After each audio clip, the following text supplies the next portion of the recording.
Senator, which one is the metaphor for the relationship between Australia and the United States at the moment? The one that's full of hot dogs or the one that's off a cliff for people's amusement? Well, actually, I think it's going back to the lack of an ambassador.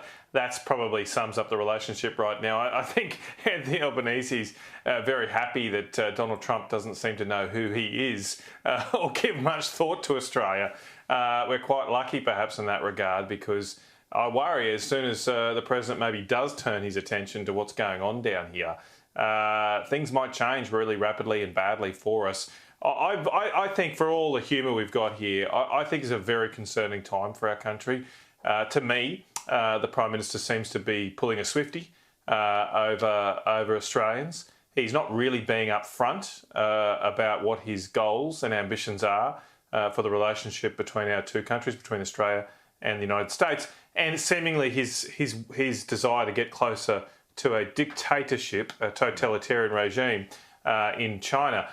He's given this very weird speech over the weekend at the Curtin Institute, almost, I suppose, suggesting that China is in some way the America as they were in World War II, because he's getting closer to them, just like Curtin, got closer to America. It's all very strange. He just needs to be upfront with us.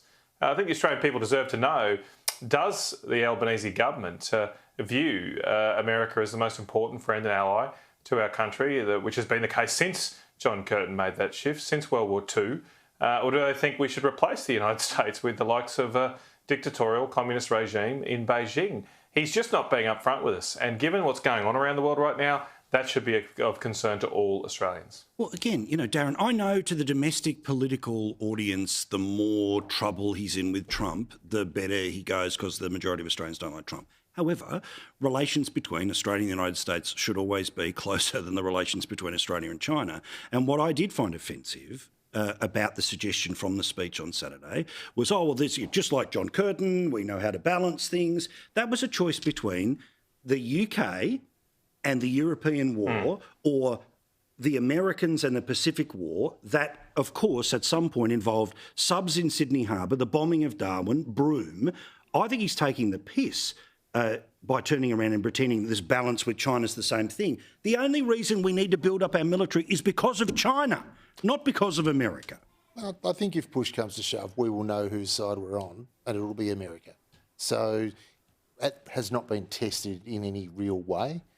I think the government in the first term that they had, they were pretty strong on AUKUS to the point where there wasn't a lot of right-wing commentariat that criticised those decisions and those moves.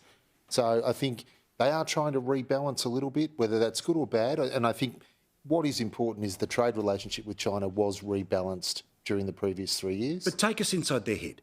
They think, they being the Prime Minister's office, would think both sides of the street. Correct, but I'm saying, but the more fights there are with Trump, the better it is for them, because the collective Australian public don't like Trump.